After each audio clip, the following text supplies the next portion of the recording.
Hi guys, James at Rampant Lion Reviews again for you today with another beer review. For this one, we are going to stick to Sweden and we're going to return to a brewery that's featured on the channel many times before.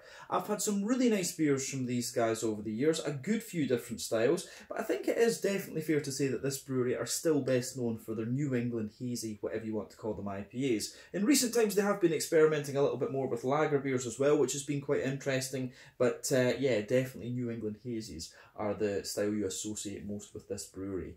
But the beer we're going to have a look at today is a style that I know these guys can do very well. It's one of their latest releases through Systembolaget here in Sweden, and I've heard very good things about this one. So needless to say, I'm very curious to see what this beer is going to have in store for us. Hopefully it's another good beer, hopefully it makes for an interesting review, and as always I hope that you guys enjoy my take on this one as well. So yeah, for this review then, we are going to head to Örebro, which is out to the west of Stockholm, and we're going to have a look at another beer then from Apex Brewing Company. So this particular beer is called Leviathan.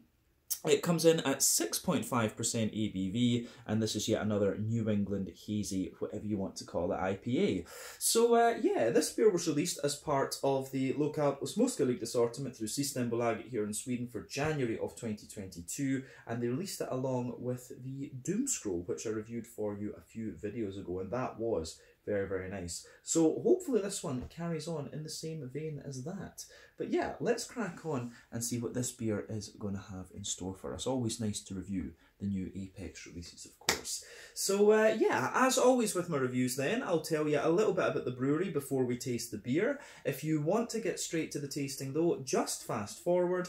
All the usual links are in the video description below. That's the brewery website, the link to my other reviews that I've done from Apex Brewing before, and we will no doubt add more to that list in the near future. But there's all the usual social media down there. If you want to see more reviews, do please consider subscribing to the channel. The support that you give is massively appreciated. And remember, you can of course go into the channel homepage and search for beer using the geography tagging system. Just go up to the search bar, put your hometown, state, county, province, prefecture, whatever you like in there. If I've reviewed beers from your local area, they will pop up. Otherwise, you can check out the playlist of beers from different countries. You'll find this one in the Swedish playlist along with a number of other things. So yeah, let's go on then and have a wee look at my notes and tell you a little bit about Apex Brewing Company then. So, Apex Brewing Company, as I've told you before, were originally based in Nora, which is north of Örebro, and Örebro, like we said before, is out to the west of Stockholm, but the company was founded back in 2017 by Daniel Gatchitz and Niklas Lundgren.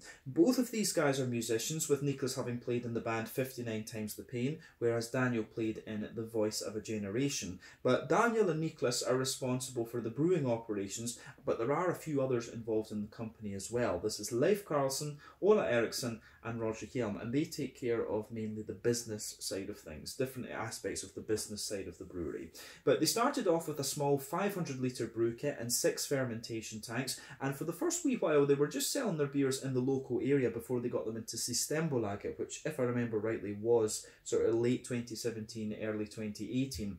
The very first beer they released, of course, was the single hop, which was a single hop Citra New England IPA, and that was very nice, and we reviewed it on the channel, as I say, when it was a very, very new beer.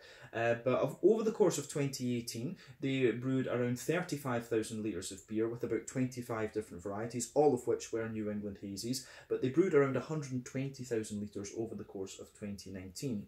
Over the following years, they continued to expand their brewing and get their beers out there across the European continent and built a name for themselves. They became very well known for this, the New England hazies, which has of course been the hype style for the last few years. But then in the summer of 2021, they announced that they would move to a new premises in the Baytorp district of Örebro that autumn. They have now moved there, and at that point they upgraded their 500 litre brew kit to a new 2,000 litre brewing system, and they've added several new tanks in there as well. But as of January 2023, these guys have produced 125 different kinds of beer according to Untappd. Like I said to you, the overwhelming majority of these are New England hazy IPAs, although in recent times they have been producing a few lager beers. We've had the Keller Pils, the Keller Märzen and the Keller Dunkel, and I believe they've recently done a Schwarzbier, and they have, interestingly, done a West Coast IPA very recently, so we might be able to review that one for you in February. We'll keep our fingers crossed, because that is one that I would love to have a look at, actually. But yeah, that is all I can really tell you about Apex Brewing Company for the moment. If you want to learn more about these guys, you can check out the brewery website. You can follow them on Facebook and Instagram to keep up to date with all the latest goings on. And you can, of course, check out the Rate Beer, Untappd and Beer Advocate pages to learn a little bit more about all of the different beers that these guys have done. So yeah, let's go on then and have a wee look at the beer itself. So as you can see, this one is another 440ml can, and you can see they've got the typical Apex Brewing Company artwork on this one. And you've got a nice kind of toad just chilling there. They've always got a different animal on the top of it. It always reminds me of Illuminati. But there you can see another one of their slogans that they like to use: music, people and beer. Plain silver top on the can, incidentally, and there is one of the other Apex Brewing Company things in there as well. But yeah, like we said, this is a 440ml can. I believe I paid 50 Swedish kronor for this one, so that is about €5, £4.50 sterling, somewhere in the region of $5.50 American.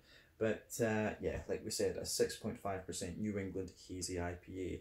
So the malt, we don't have the malt base in this one. The hops that are used in this beer apparently are Strata, Mosaic, Sabro and Simcoe, all four of which are American. Strata we know is about 14 to 15% alpha acid. It gives you this lovely kind of pink grapefruity character from what I remember, but it can also give you a little bit of an almost like strawberry-ish note as well. Mosaic we know very well, big juicy tangerine notes, but also a little bit of earthiness in the green component. Sabro, a lot of like mandarin-y orange and pineapple, but also a good little bit of a kind of coconutty type quality as well.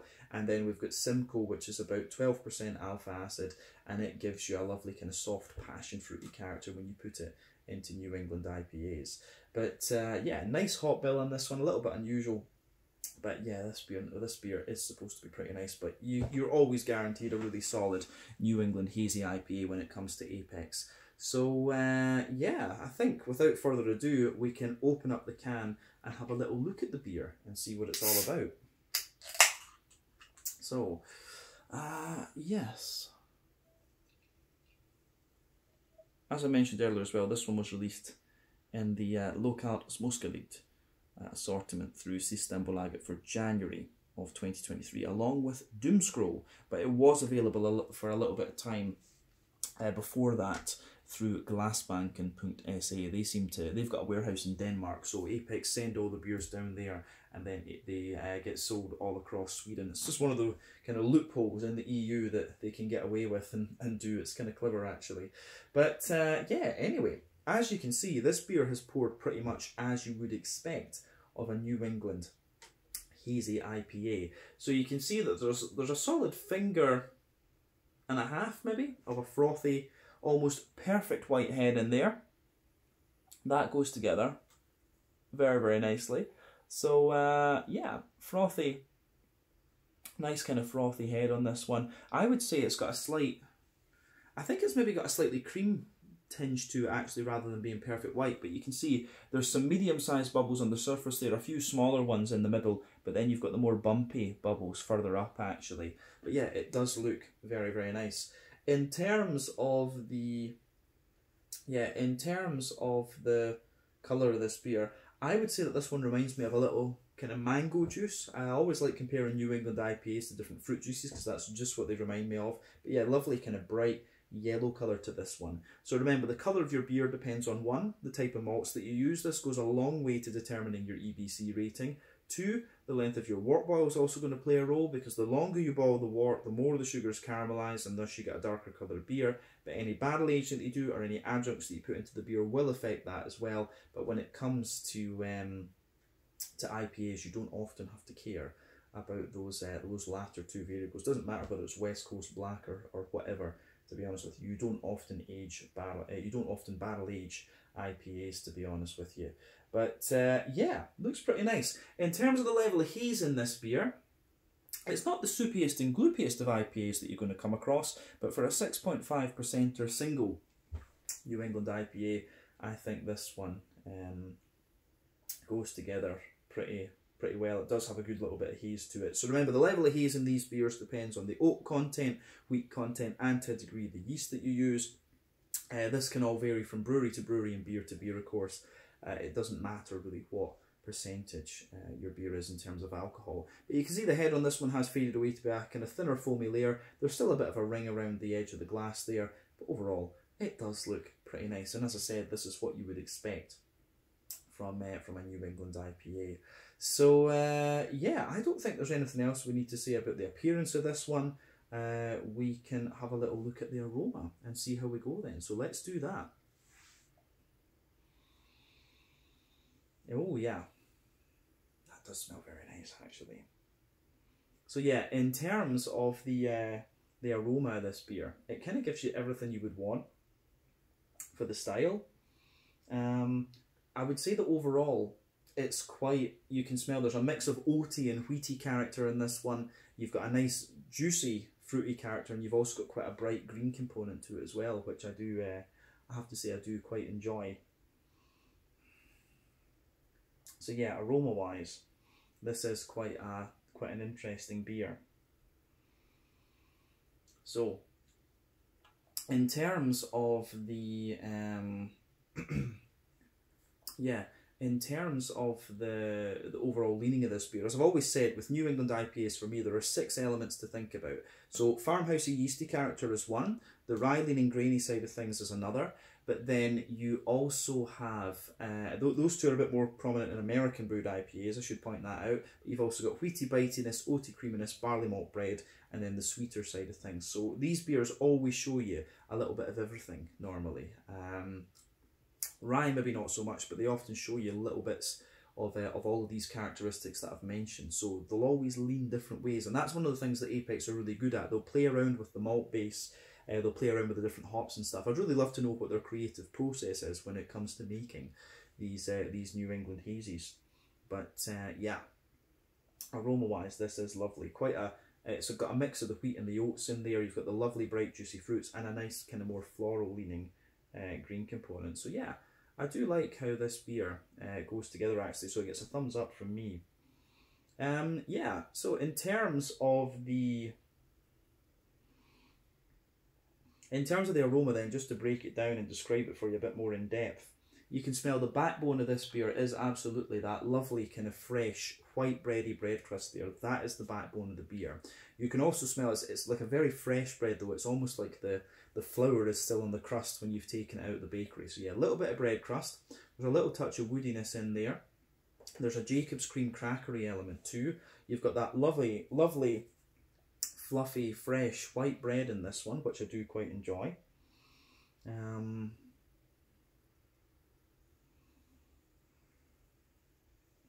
So yeah, a little bit of bread crust, Jacob's cream cracker, a little bit of woodiness in there. You've also got that fluffy, fresh white bread. And you get a little touch of the wheaty bitiness in the back of the nose with this beer. That is there, but for the most part, I find that the wheat is actually just kind of thickening out the beer and smoothening it up, which I do really enjoy as well. So yeah.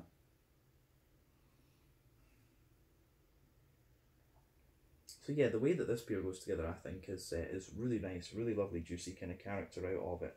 So yeah, as I say, the wheaty character in this beer is really nice. It's lovely and just very, very smooth. I'd love to know what malt base was in this one. I didn't see that listed on the Untappd actually. I should point that out. I didn't see what malt base was in it. Usually, I think whoever makes the Untappd for Apex puts all of this stuff in there, but they haven't done it for the last few beers. But yeah, the smooth wheaty character that's in there is very nice. You've got a lovely creamy oaty note coming out of this one too, which I think is great. So yeah, lovely big kind of creamy oaty character to this one. And as I've always said, oats can usually be a good indicator of how fresh your New England IPA is. And the Doom Scroll as well had this. I think they're getting their beers out there a lot more freshly, if that makes sense, which is great. So yeah, there's a lovely big oaty creamy note to this one, so you can tell the beer is absolutely fresh, because the older the beer is, the drier the oats will be. In fairness though, you do get a little touch of dryness to the oats, and you can get a wee bit of sweetness out of them, but for the most part they are very creamy. You've also got a good little bit of a kind of Werther's Original butter candy, butterscotchy type quality to the beer, which I certainly do enjoy. And yeah, the way that that goes together, I think, is very, very nice. So that gets a thumbs up from me as well. Yeah. So it gives you everything you would want from this style in terms of its malty backbone. So I like that. I certainly do like how that goes together. Other than that, I don't know if there's anything else we really need to say about the malty side of the beer. So we can go on to the hoppy side of things, and we'll start off with the green component. Now for me, the green component in this beer is lovely and kind of bright. You've got a little touch of, there is a little tiny touch of earthiness in there, which will be the mosaic, of course, but otherwise you've got quite a bright green component to it. Like it's quite grassy in a lot of ways, and it's quite floral, but as I say, it's really quite wet rather than anything else. So yeah, aroma wise, this is really, really nice.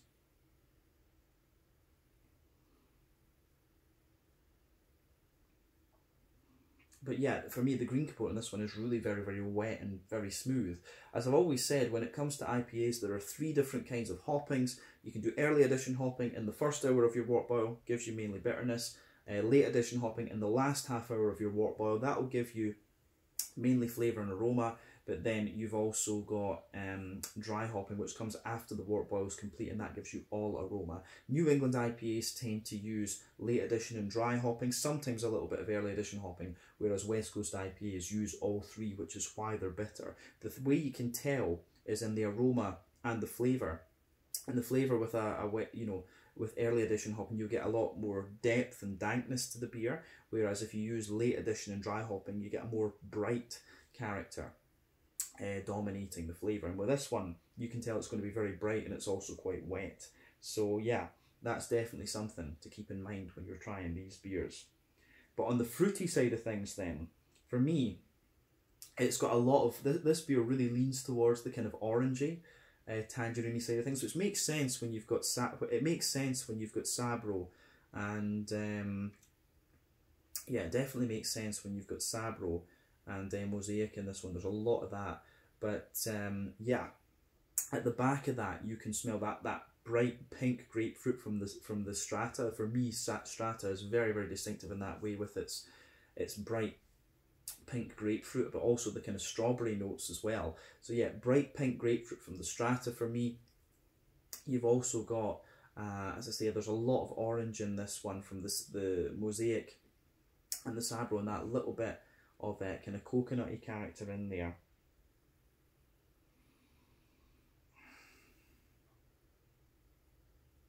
What is that? There's a bit more like soft tropical character in it too, which is, the other hop in this one is Simcoe, of course, but it's, for me, it's really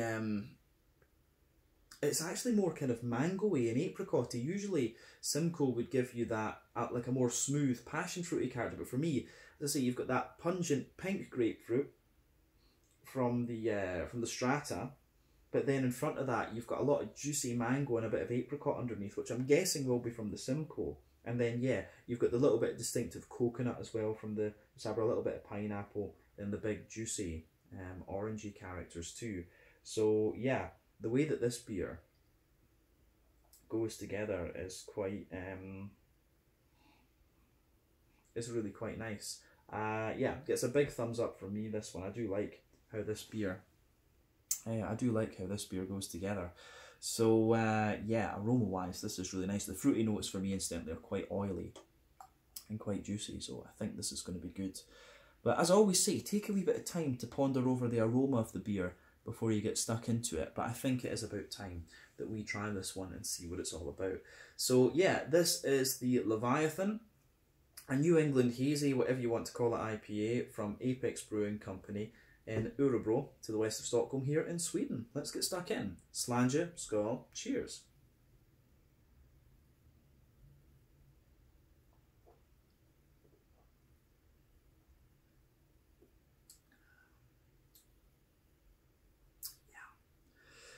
That is pretty damn nice, but you wouldn't expect anything less of Apex. First impression of this beer, Lovely, big, smooth, creamy New England IPA.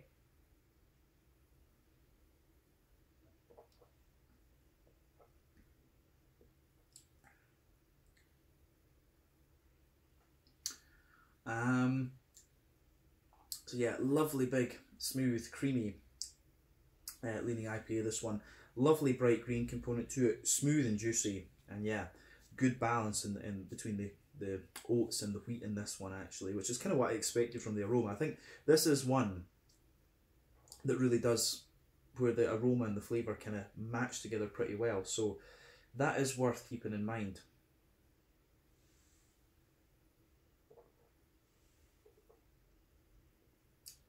But yeah, this beer gets a big thumbs up from me. I really like what this is. I do really like how this goes together. So yeah, where do we start with this one then? Middle third of your palate, as we usually do. Backbone of the beer, you've got that lovely, fresh, kind of white bread crusty character there. That's the backbone of the beer. It does actually get a little bit more grainy and dry the further into the aftertaste that you go. But further forward on that middle third of your palate, there's a little touch of woodiness in there. Yeah, a little touch of woodiness in there. Then above that, you start to get some of the kind of Jacob's cream crackery note out of the beer. But I would say that the cracker in this one is quite minimal. Above that, I'm actually getting a little bit of a kind of wholemeal, brown bready character coming out of the beer too, which is interesting.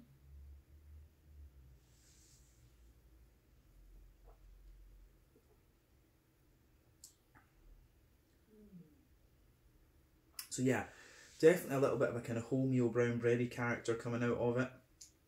And then above that you get like a still quite dense and quite wet white bread layer. So yeah, bread crust, cracker, yeah, bread crust, cracker, wholemeal brown bread,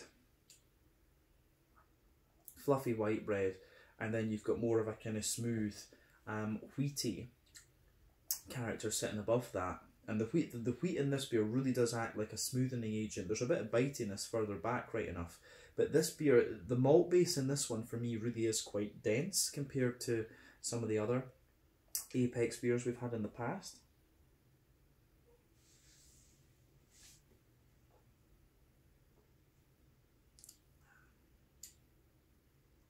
So yeah,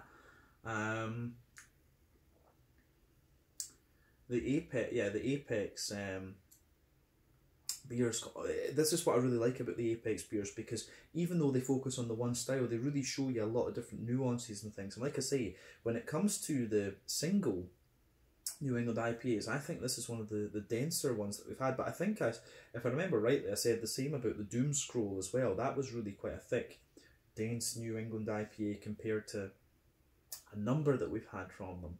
So yeah, they're putting out some interesting stuff. I think that's definitely fair to say.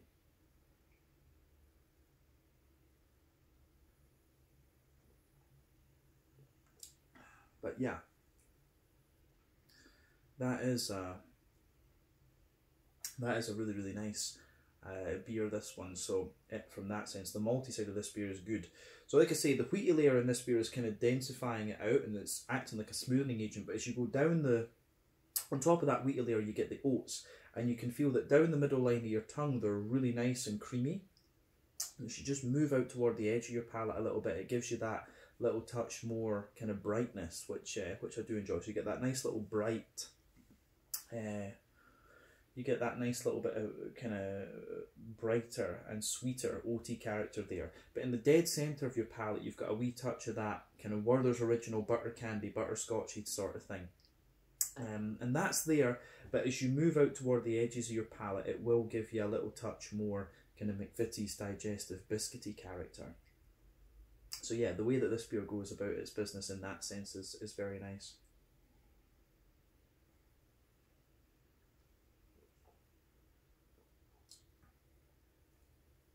So,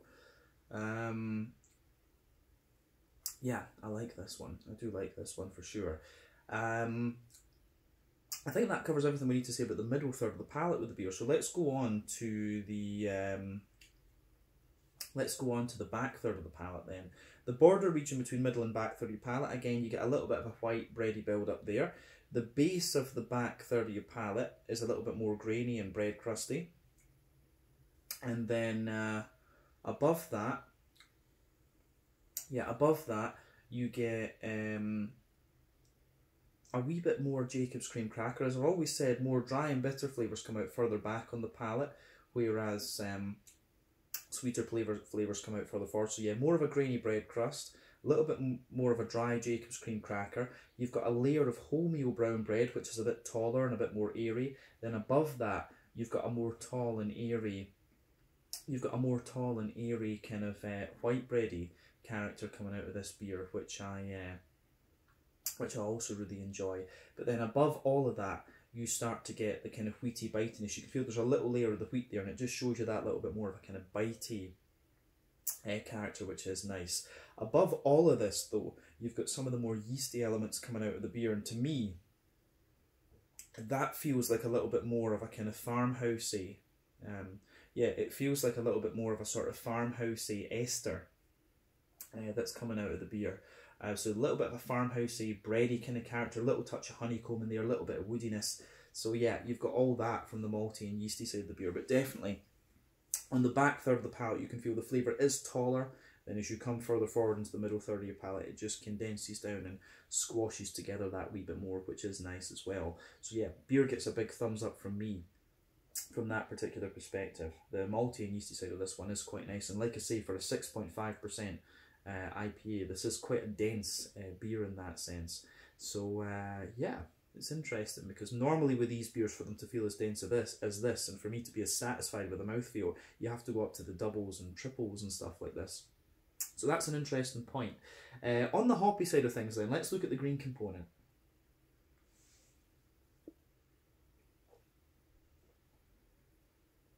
So yeah, the green component of this beer, in the back corners of the palate, you've got a nice little bit of earthiness in there.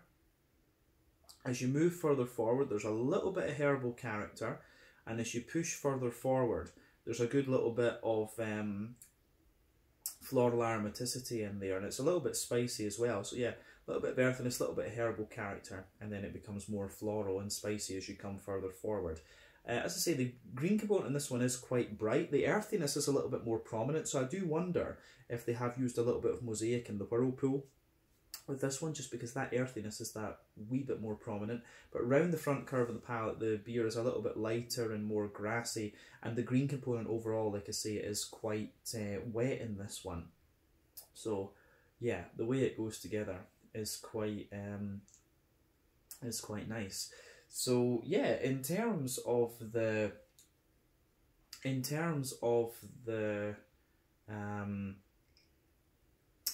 front third of your palate, I think we've said everything we need to about the green component. Let's look at this. The border region between front third and middle third of your palate. Again, you get a little bit of a bready build up in there. It's like a white bready build up, but it's got a little touch of wholemeal brown bread too. But the base of that front third of your palate is a little touch more bread crusty. You've got a little bit of like a kind of smooth, almost slightly woody character in there as well, then a little bit of a white bready note, and above that, of course, you get that nice oily bubble where the juicy fruity esters roll their way out of the beer. So let's look at that.